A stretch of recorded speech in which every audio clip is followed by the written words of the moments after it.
Morning, everybody, and welcome to this episode of 30 Minutes to President's Club. My name is Armand Farok, and I'm here with my co-host, Nick Sigelski. And folks, we've never had this gentleman on the show before. His name is Kevin K.D. Dorsey. He's actually been on this show approximately 17 times at this point. He was also on this show last week. And so this is a part two of a two-part discovery series with the legendary Kevin Dorsey. If you're not familiar with him, he is a four-time CRO/VP of sales of $100 million plus sales organizations. And in the last episode from last week, he talked about all of the ways you can get to problem identification in discovery, size up the problem, get agreement on the problem. And in this episode, we're going to take it a step further where we start to talk about the ideal future state and ultimately go into the demo and next steps on your discovery call. Nick, why should people listen? So we got into a couple different really impactful things in your disco calls in this episode. First, we talked about why you should not be telling your prospect with 100% conviction that you can absolutely solve their problem. Then we get into how to get your prospect to tell you exactly where they are looking to go and what you need to sell to in the demo. And then we got into some best practices for showing value, showing demo, including the exact questions that you should be asking after you've showed any particular feature. All right, KD, I hope that you've not forgotten that we start every single episode with your top 3 actionable takeaways. So let's get your 3. First one is you have to discover the better feature. You can't just go deep on problems and pains. You have to feel like, what is the better future they are trying to achieve, right, in all this? What we're looking for here is like, where do they want to go in all of this? What is it they actually want to do? So this is not what they want the product to do. This is what's on the other side of this, right? So if we were able to solve this, what would that allow you to do? Where do you want to get to? What does success even look like? If you were to roll a product like this out, how do you know it went well? So we're trying to find out, what is it they actually want in all of this? What is that better future they're trying to achieve? You can't just go on problems. Too many reps just go on, like, I have enough pain to sell. You gotta know where you're trying to go. Well, my better future is hearing number 2. So what's that? Number 2 would, I say, like, make them hold it. Make them hold it, right? And get rid of like the standard check-in questions. So we call them BLCs, and make them hold it questions, where once you're in the demo, a lot of times reps ask questions like, does that make sense? Any questions? And you get nothing from that, right? Whereas if you're asking questions, it's called BLC. So BLC stands for benefit laden question, where you're actually asking them the benefit of what you just showed them. Because now it's their words. If I ask you, so how much faster is that than what you're doing right now?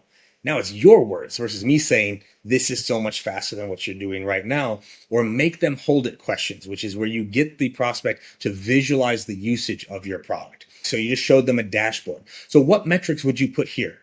What campaign would you start with? How would you prioritize this?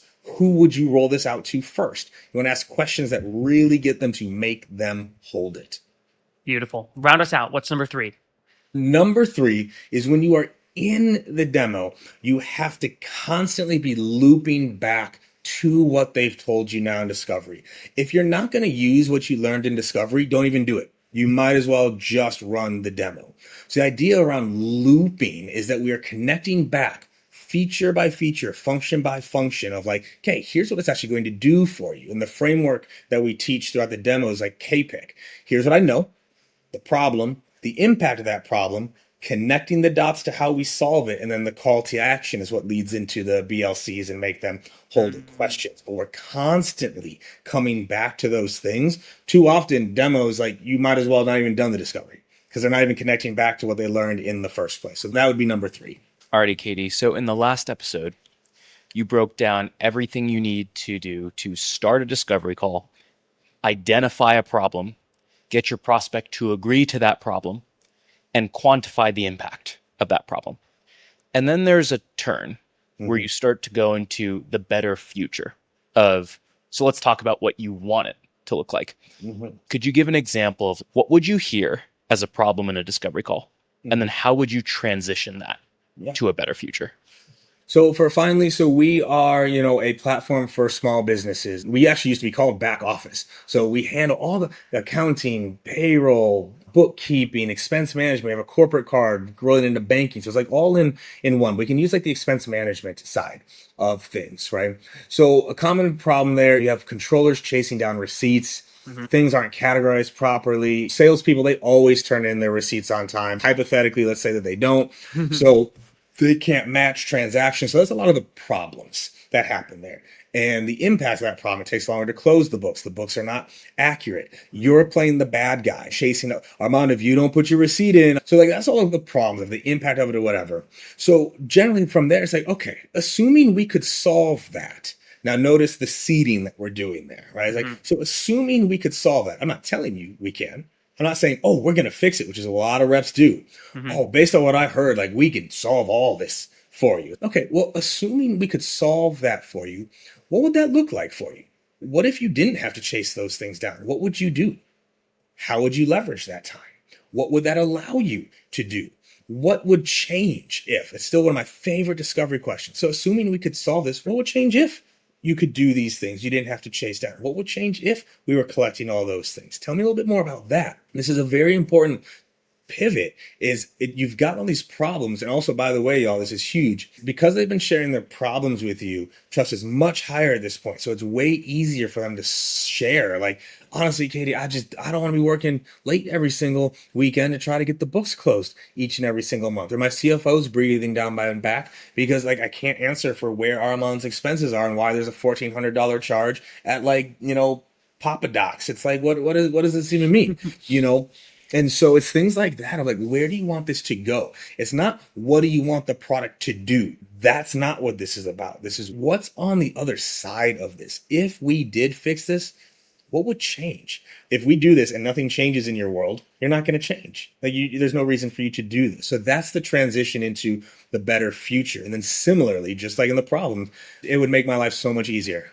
See, that's what I want, Nick. Tell me more. What does that mean? Same way like on the problem side where they're like, oh yeah, I'm dealing with this. Okay, tell me more. What does that mean? Same question now in the positives. Like, God, it just make my life so much easier. I could get the books done so much faster. Love that for you. Tell me more. What would that mean? Now we're unpacking the better future. You have this language of assuming we can solve that. I think a lot of times the way that I know you're doing your discovery with your like sort of multiple choice, you're helping steer the conversation towards places you can help. Like, you can solve all of that stuff. And so why are you almost like tempering that statement as opposed to being like, yeah, we can solve all of these? What would that mean for you? Because it doesn't matter if I say it. Doesn't matter if I tell you we can solve all those things. In fact, we are actually quite prone to look for disagreement more than agreement. So if I tell you, oh, we can solve all that, what it generally actually creates is a lens of, well, we'll see. Is if I say like, assuming we could, we might be able to, it's possible. I'm actually pulling you in, whereas now it's like, well, let's look to see if you can, not to see if you can't. And we got to remember every step I'm trying to get to the next one. So if I say things like, so assuming we could solve this, I'm not cornering you. I'm not pressuring you. In fact, I'm pulling you in and building some curiosity. Assuming we can, no promises. What does that actually make you think? If you come to me and you're like, all right, Katie, blah, blah, blah, we want you to like train like our sales leaders. That was like, all right, let's assume maybe like we can get your managers running a little bit tighter. As opposed to, oh my God, I've worked with the best of the best and you're going to love it. And I'm the best trainer out there. It pushes people away. That's why I like to be definitive when I actually know I'm definitive. I only actually know that once I've run the demo. I actually only know that once I've gotten benefit-related check-ins. I actually only know that once I've made you hold it because you've told me it's going to solve this for you. So it's pulling them in. The science of selling is one of the best that broke this down of like the difference between push and pull language and how if you pull people in, like we might be able to, it's actually possible. We'll see. We don't work for everyone. We'll dive in here. It pulls people in more than when you're saying, hey, this is going to be great for you. It pushes people away. So Katie, could you talk about then the transition as you start to pull them in and you're like, assuming we could solve this, what would you want life afterwards to look like? They're like, yeah, I don't want to do the books anymore. How do you start to transition to the solution without making them defensive? This is where we get to use the MMS, might make sense, to the transition now into either the demo or the next call, depending if you do a little bit. Now, I will throw this out as a tip, y'all. Like, if your disco call, demo call separate, you gotta give them a taste. You gotta give them a little taste in that call. So the segue, this transition here is very similar. So once we've gone through this, this is what sets up the might make sense. Actually, Nick, I think this might make sense. Here's what I'm hearing. The books are taking too long. You're chasing down receipts. You're tired of playing the bad guy. CFO's breathing down your neck. And really, you want to get to a place where you feel confident in these things. And you're not working as many hours. I mean, we've solved that for a lot of people. What I'd love to do is walk you through how we might be able to solve that for you. And if you like what you see, talk about getting the rest of your finance team on the next call, because that's generally how this works. Would that sound okay? Now, the reason for the next step is what we just talked about.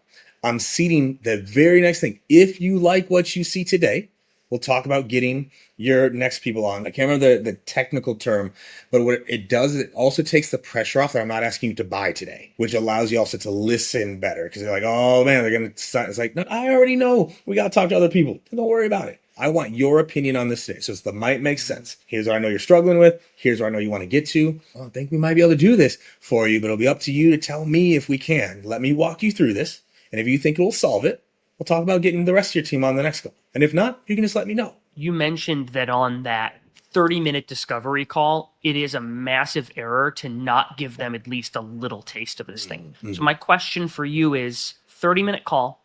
What's the minute mark where you make this transition? How much time do you allocate for sort of giving them that taste? Mm-hmm. And then how do you then transition into driving those next steps? I like 25 and 5. Like if I'm giving actual time, but there's a little caveat here. It has nothing to do with time. It has everything to do with information gathered. There are times where you have all the information you need in the first 9 minutes of that call. You got good problems. You got impact of that problem. You got the better future they're trying to achieve. Like you've got what you need. And sometimes reps will just like, well, we got 30 minutes today, so let me just keep drawing this out.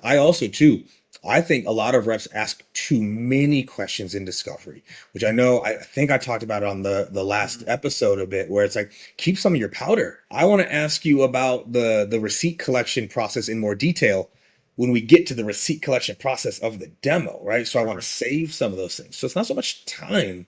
Did I get what I need out of it? Once I know what that is, if I'm saying I'm doing like the 30-minute and whatever else. So Nick, obviously we have 10 minutes left here, but I would just feel awful not showing you anything today based off what you told me. Can I show you this receipt collection thing super quick? Like we'll go deeper on the next call, but I think you're going to love this based off what you told. Can I show you that real quick before we do the next one? Whereas like now it's like me saying like, hey, like I know I want to show you this thing.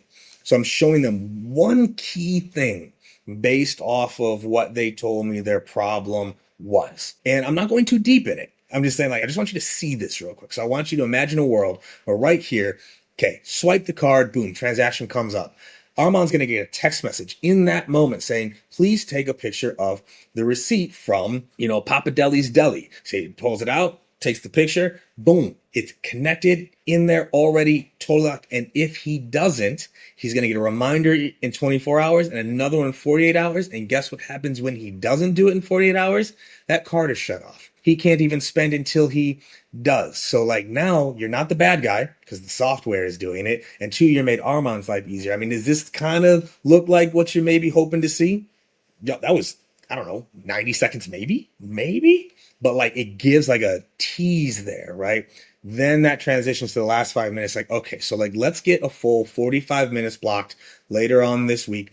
It may not take 45. I like to block 45 because I would never want you to feel rushed through this. I want to make sure you can ask all the questions you need to ask to feel comfortable in this. I want you to make sure this can work for you. How does Thursday or Friday look? And then we go from there. Could you talk about end of the demo? How do you transition to next steps? And is it literally just you're going in for the next step, you're trying to multi-thread, et cetera? Or are you doing anything to like first make sure that what you showed actually resonated? Let's say like I'm showing the demo. So one of the concepts in our big three, we talked about looping. So each and everything you have to loop back to one of the problems they told you and the better future they're looking for. So every single time you're looping back. So if I'm showing that receipt thing, so I'm showing the receipts, going through all that. When I get to the end of showing that section, the whole time, so like earlier you mentioned, you're chasing down receipts for 14 different salespeople right now. and they're not getting them back to you, things like that. So let me walk you through this. So walk you through So this will allow you to now actually do this, that, and the other. So a make them hold it question would be like, so, you can have all sorts of controls around like notifications and limits and locks around the receipts. How many reminders would you want to send before you lock out a card? Right? That'd be a make them hold it question. And then it's like, okay, so now let's go there real quick. At the end of the month, you're getting all these receipts. They're already in there. How much faster do you think you'd be able to close the books if you already had the receipts instead of chasing them down? Well, God, I could probably knock a day or two off just like that. That's what we're here to do. Now notice, they said knock a day or two off, not me. They said they'd put like a 2 reminder in before it. And then one great one you can always ask, especially if it's around a problem with people. So who's your problem child? Who's the rep that never does it? Oh God, that's Jenny. That Jenny, I haven't received a receipt from Jenny in 5 years. Like, all right, let's talk about Jenny today. Again, make them hold it is the key here. So I'm going through this. So now what I'm collecting is they're telling me the benefits. They're telling me about this. So by the time I get to the end of the demo, the way we transition always, as we talk about in the demo, like make them want it. At the end, we confirm they want it. And this is whatever the next step normally is. So if that's pricing, if that's a POC, if that's a multi-threading call, whatever it is, you say, so before we talk about getting Armand on the call, or before we even talk price, what do you think? Do you think this will solve XYZ better than what you're doing right now? Because if not, price doesn't even matter. Because if not, getting Armand doesn't even matter if you don't think so. What do you think? Do you think this will solve it for you? And your sellers, you have to get a hard yes here. A hard yes. A hard yes is, yeah, yes. A soft yes is, yeah, I think so. Back the F up. They don't believe it. You have to back up. Or they'll hit you with a deflection. Where they say, well, it depends on how much it costs. That's if you're buying. The price actually doesn't matter if whether you believe it will solve the problem for you. But normally we don't ask the price for something that we don't think works. So does that mean you think it will solve it for you? Well, yeah, right? So we pull it back. And then this is one of the most important things at this question. So what do you think? Do you think this will solve X, Y, Z for you a little bit better than what you're doing right now? I want you to catch the unsell in that.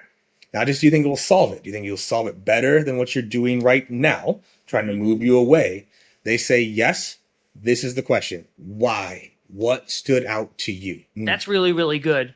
You sort of talked about like when they're waffling, where they're like, yeah, but how do you approach this in competitive scenarios? It's not always about does your product solve the problem. It might solve it for them, but the competitor might solve it even better. And so I have to imagine sometimes people are like, yeah, but we're looking at a couple different options. And so I don't want to plant my stake in the ground and say you're the best fit.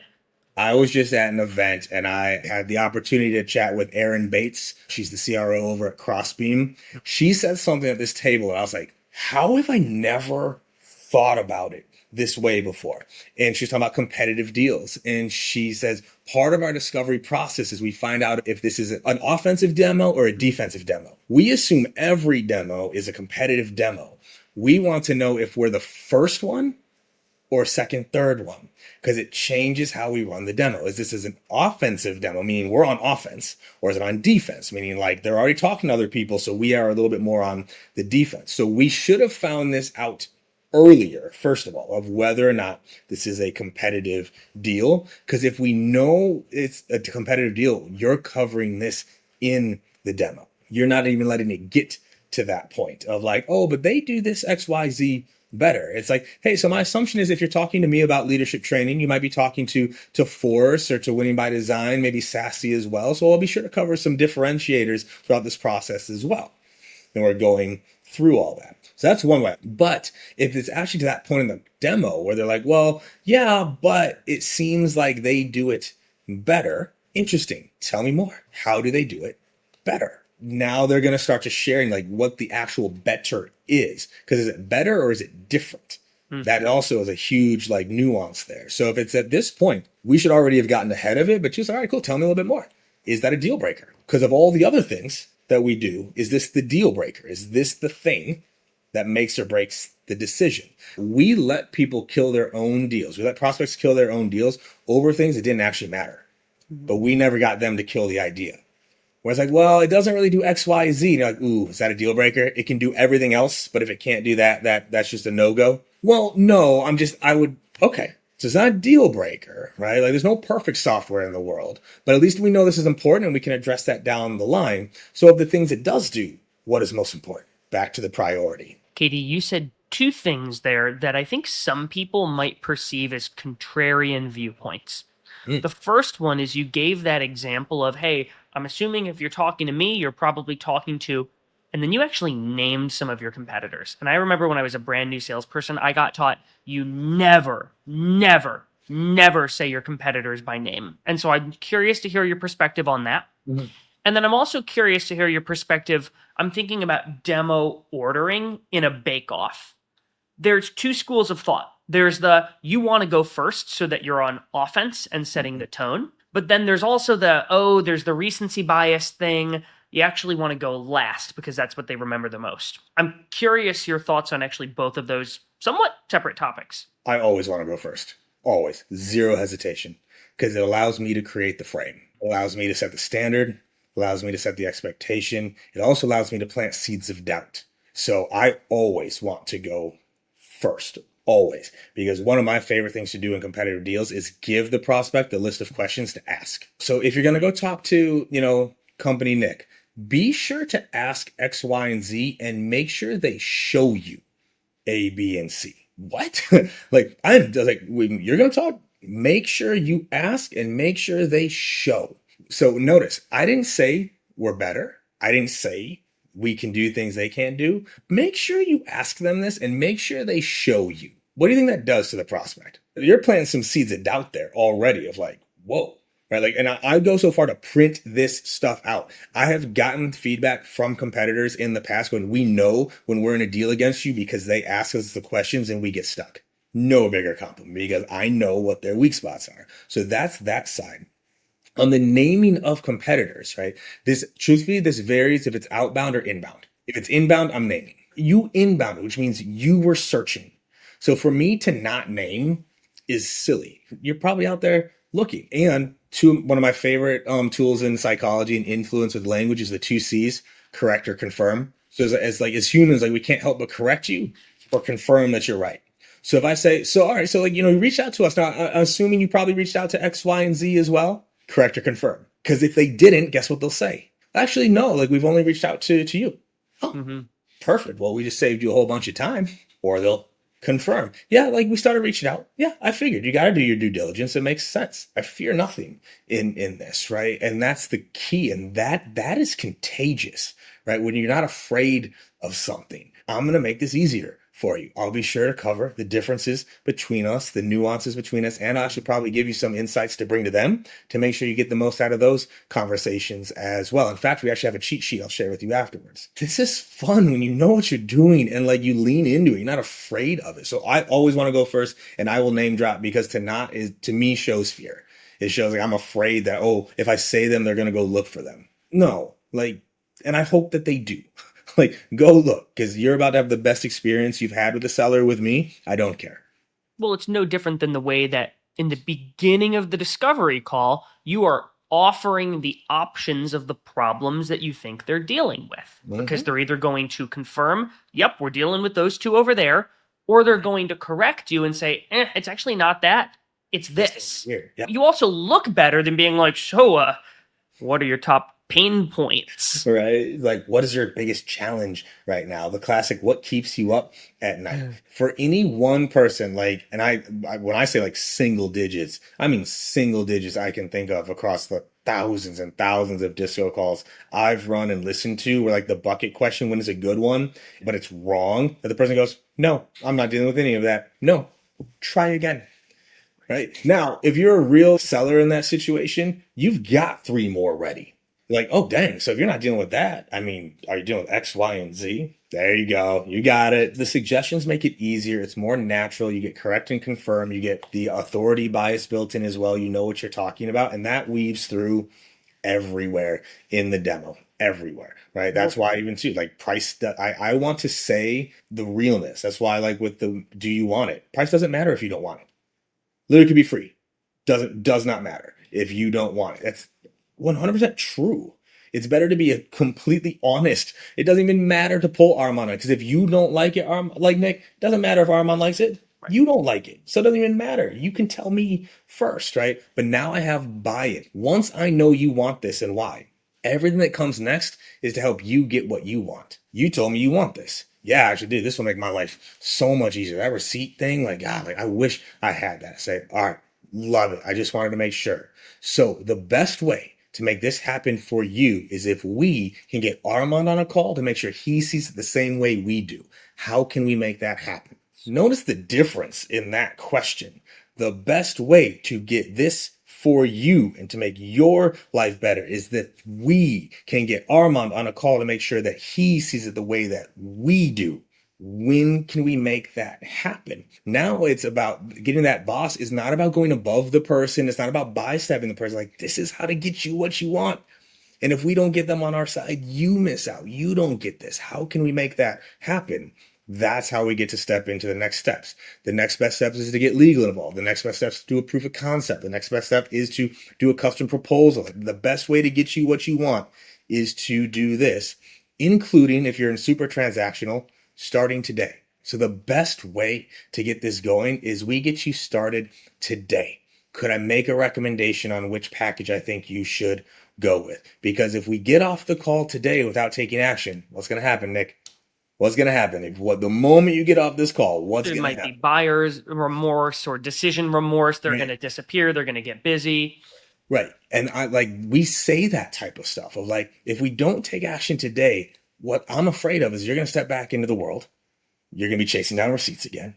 You're going to be hunting down Jenny because she never sends it in. You're going to be in meetings with your CFO, Armand, trying to figure out the books, and you're going to get back into the mess. If we can get you going today, we can start to solve that for you today. Can we get you moving? Right? So again, completely honest. Everything I said there is true. Everything I said there is true. If we don't take action today, I am worried I never hear from you again. Not because you don't care, but because you're busy. Right? Each one of those things sets up whatever that next step is to help them get what they want. Katie, this has been another phenomenal episode. The clock is ticking. We got to move to the last question, which is, we talked about good things sellers should be doing. Now we got to talk about one bad thing. So the last question is, what's one bad habit that you see a lot of salespeople exhibiting that you think they need to break because it hurts them more than it helps? It's just not asking the real question. They don't ask the question behind the question. That's where I spend time. Is what's the question behind the question? So if you're asking, so walk me through your email process right now. You're hoping you hear a problem in that question. What's the question behind the question? What are you actually trying to find out? Ask that question. Just go there. Stop trying to hear the problem in the answer. Ask the problem question. That would be my biggest, right? What's the question behind it? So what do you think? What is that question? What's the question behind the question? It's like, do you want this? That's the real question in there. That would be the one I would say. Ask the question behind the question. Stop asking these questions up here that don't do anything for you. Amazing. Katie, thank you for joining us. Everybody stick around for a 60-second recap coming up soon. Alrighty, Nick, it's time for a 2x2 recap from this episode with KD. What do you have for your 2? Number 1 is your framework for exactly what to say anytime you are showing a feature in a demo. It is KPIC plus make them hold it. So what you're going to do is, as you show a feature, you're going to explain what you know about their current situation and the problems that that situation is causing, and then the impact of those problems. Then you're going to connect the dots as it relates to how your solution or that feature makes those problems go away. And then you're going to ask them to hold that feature. Okay, so I've just shown you these dashboards. I guess what would some of the main analytics you would put on your home screen be? Make them visualize what it would be like to actually use your product. Number 2 is, assuming we can solve this, what would that mean? And so what you're doing is, when you're talking with your prospect, you should never come in with 100% conviction and bravado that you can absolutely make their problem go away. Because when you do that, they're going to have to be skeptical. Otherwise, they're just letting themselves be sold by a salesperson who, of course, they think their thing is going to solve their problem. So instead, to tee up the demo, what you want to do is you want to say, okay, so assuming we can solve some of these brand perception issues, I guess, what would that actually look like? How would the quality of your conversations with prospects change? And now what you're doing is you're saying, hey, assuming we make this problem go away, because I think we might, but let's actually validate that. how would that change the goal, the future state that I know you're looking to have? And now you get them visualizing where they're looking to go, and they're no longer skeptical about, well, is this solution actually a right or not? Now you're on the same side of the table in the demo. Number 3, best way to make them hold it during a demo is to ask them, all right, who's your problem child? Okay, it's Nick who never actually submits the correct receipts. So let's just pretend that Nick is the one who's submitting a receipt right here. Here's what that looks like. Put the people in the organization into the demo. And then lastly, number 4, once you get ready to set next steps, always set next steps and multi-thread in their best interest. That sounds like, okay, so the best way to solve this for you is for us to get Jane on board with the way that we see things here. How do we get her involved? Notice we're not saying the best way for us to close this deal is to get to your boss. The best way to solve this problem for you is to make sure that Jane sees it the same way that we see things. That gets you on the same side. Alrighty, Nick, how could people help us out here? So folks, if you didn't catch on, this whole month was 30 MPC Discovery Month. And the reason that we are doing this very special month is we recently released the 30 MPC Discovery course, where we codified all of the best practices that Armand and I have learned interviewing over 250 top performers in sales into an extremely easy to follow step-by-step framework that teaches you what to do, what to say, and how to sound in every single piece of your discovery call. If you want to check that out, there is a link in the show notes to do so. It would warm my heart if you would, but otherwise, we will see you next week on 30 Minutes to President's Club.